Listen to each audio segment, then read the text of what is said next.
आप इस चैनल को जरूर सब्सक्राइब करें क्योंकि इस चैनल पे ऐसे ही वीडियो आते रहेंगे और साथ में बेल आइकन घंटी भी दबाएं। बाबूजी राठौड़ राजस्थान के लोक देवता है। इन्हें ऊँटों का देवता भी कहा जाता है। बाबूजी महाराज को प्लेग नामक बीमारी से रक्षा करने वाला भी माना जाता है। बाबूजी राठौड़ के पिताजी का नाम धांधल जी राठौड़ था। अगर बाबूजी राठौड़ के दो वीर और प्रसिद्ध साथियों की बात की जाए तो उनका नाम चांदा और डामा था। बाबूजी महाराज के बारे में कहा जाता है इन्होंने अपने शादी के समय जो 7 फेरे होते हैं उनमें से आधे फेरे धरती पर लिए थे जबकि आधे फेरे स्वर्ग में लिए। इसके पीछे एक बहुत ही दिलचस्प कहानी है। जहाँ पर बाबूजी महाराज रहते थे वहाँ पर एक बहुत ही निर्मल और अबला स्त्री थी जो गौ पालन करने में अपना जीवन चलाती थी। उस स्त्री का नाम देवल देवी था। एक बार दस्यु नामक व्यक्ति आए और इनकी गायों को चुरा कर ले जाने लगे। बाबूजी राठौड़ को बचपन से ही पशु प्रेम से बहुत प्रेम था। उस गाय को बचाने के लिए उन्होंने दस्यु से लड़ाई की, लेकिन इस युद्ध में बाबूजी राठौड़ वीर गति को प्राप्त हुए।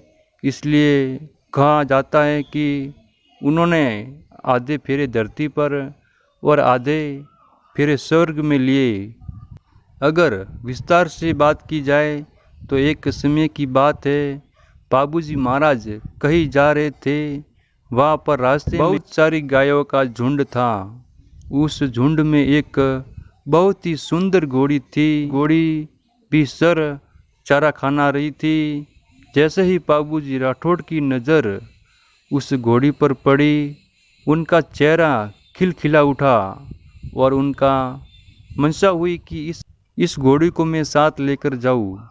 लेकिन उन्होंने देखा कि यह गायों का झुंड और घोड़ी एक वृद्ध महिला देवल देवी की थी जो इन्हें चराने के लिए यहाँ पर लेकर आई थी। बाबूजी राठौड़ उस महिला के पास गए और उनसे आग्रह किया कि यह घोड़ी उनको दे दे। महिला ने पहले तो आनाकानी की, लेकिन बाबूजी की जिद देखकर उन्होंने सशर्त इसे देने पर राजी हो गए। उस समय उस महिला ने बाबूजी राठौड़ के सामने शर्त रखी कि आप इस घोड़ी को लेकर जाओ, लेकिन जब भी मेरे ऊपर या मेरे पशुधन के ऊपर कोई संकट आएगा तो आपको हमारी रक्षा करने के लिए आना ही पड़ेगा। यह बात सुनकर बाबूजी महाराज ने कहा, मुझे आपकी शर्त मंजूर है, लेकिन मुझे कैसे पता लगेगा कि आपके ऊपर संकट आया है। यह बात सुनकर उस महिला ने जवाब दिया कि जब भी मेरे और मेरी गायों के ऊपर संकट आएगा यह घोड़ी एक विचित्र आवाज़ निकालेगी और जैसे ही यह आवाज़ निकालेगी आपको हमारी रक्षार्थ आना ही पड़ेगा। यह घोड़ी सिर्फ हमारे ऊपर संकट आने पर ही विशेष आवाज़ करती है। इस घोड़ी का नाम केसर कालवी था। बाबूजी राठौड़ का ब्याह अमरकोट के सोडा राणा सूरजमल के यहाँ एक दिन बाबूजी राठौड़ का जाना हुआ। सूरजमल की एक पुत्री थी, उसको बाबूजी राठौड़ बहुत ही पसंद आए।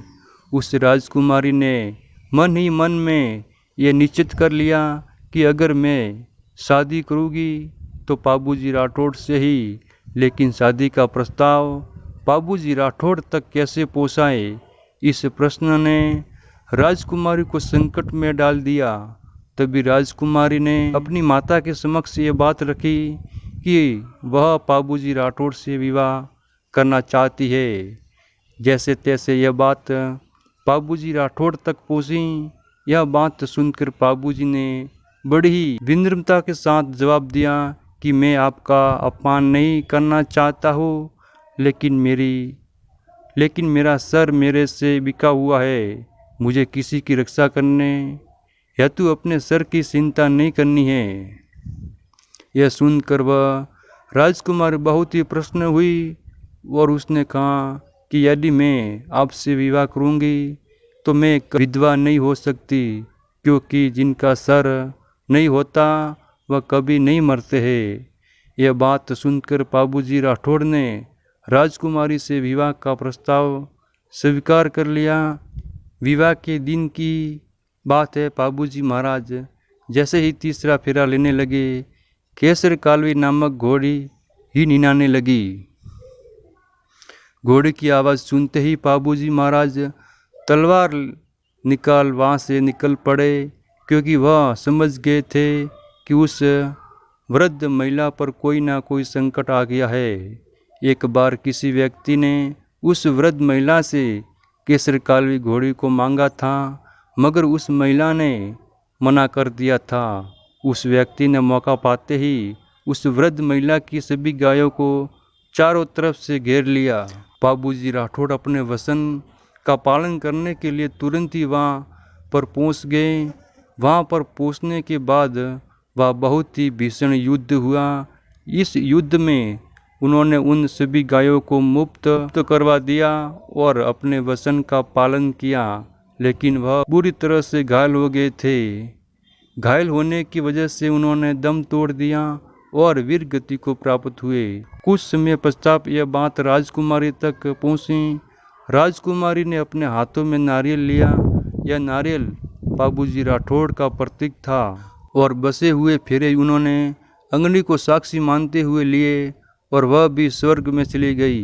इसलिए पाबूजी राठौड़ के बारे में कहा जाता है कि उन्होंने आधे फेरे धरती पर और आधे फेरे स्वर्ग में लिए थे।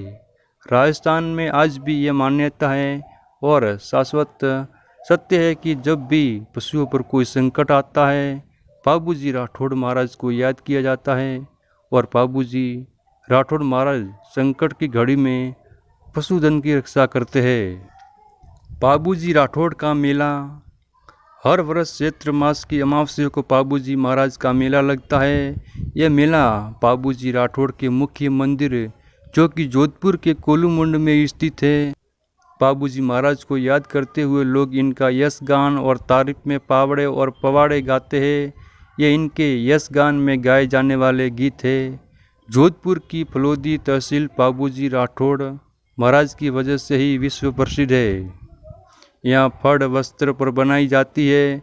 यह बहुत ही सुंदर कलाकृति होती है। यह कलाकारी राजस्थान संस्कृति को प्रकट करती है और संपूर्ण राजस्थान की संस्कृति की झलक इसमें देखने को मिलती है। साथ ही यह राजस्थान में बहुत ही लोकप्रिय है। पाबूजी का पड़। पाबूजी पड़ 30 फीट लंबी और 5 फीट चौड़ी होती। सूर्य समाज के लोगों द्वारा ये पढ़ी जाती है। जय पाबूजी राठौड़ की जय हो।